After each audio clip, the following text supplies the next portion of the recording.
Kisahnya adalah pada saat Nabi SAW mengizinkan sahabat untuk istirahat dan mereka bernaung di bawah-bawah pohon di siang hari. Mereka tidak memasang kemah lagi karena hanya istirahat sebentar mau pulang ke Madinah. Rupanya suku yang diserang oleh Nabi SAW tadi itu, mereka melihat dari kejauhan dari atas gunung dan mereka lihat muslimin lagi istirahat. Maka mereka saling berkata satu sama yang lain. Kelihatannya Muhammad sedang sendirian. Karena Nabi SAW sendirian di bawah pohon. Lagi istirahat, lagi tidur. Sahabat juga semua lagi tertidur. Siapa di antara kalian yang akan membunuhnya? Maka ada satu dari suku tersebut, orang Badui, keluar mengatakan saya. Lalu dia pun terus saja mendekati pasukan muslimin sampai berhasil berada di pohon yang ada Nabi SAW. Bukan cuma itu. Dia berhasil mengambil pedang Nabi SAW. Kemudian dia letakkan di leher Nabi. Sudah tinggal di garis, Nabi SAW bisa meninggal. Begitu dia letakkan di leher Nabi SAW, Nabi buka matanya, bangun tidur, kaget, ini musuh. Sahabat gak ada yang menjaga Nabi SAW.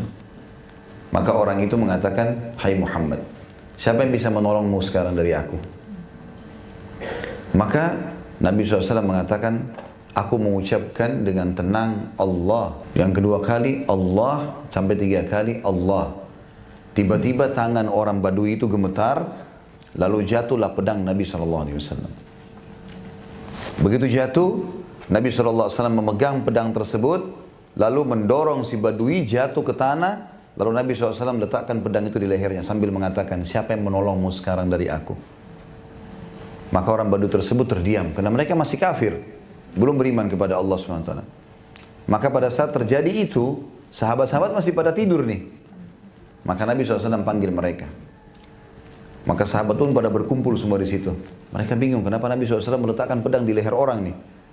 Tidak tahu cerita tadi gitu. Maka Nabi SAW ceritakan, tadi waktu lagi tidur, orang ini datang mengambil pedangku dan meletakkan pedang seperti posisi aku letakkan pedang sekarang di lehernya. Lalu dia bertanya kepadaku, siapakah yang bisa menolongmu hai Muhammad dari aku? Maka aku menjawab Allah 3 kali. Lalu kemudian gemetar tangannya, aku membalikkan keadaan dia. Mendorongnya ke tanah, lalu meletakkan pedang di lehernya, lalu aku mengatakan, siapa yang akan menolongmu?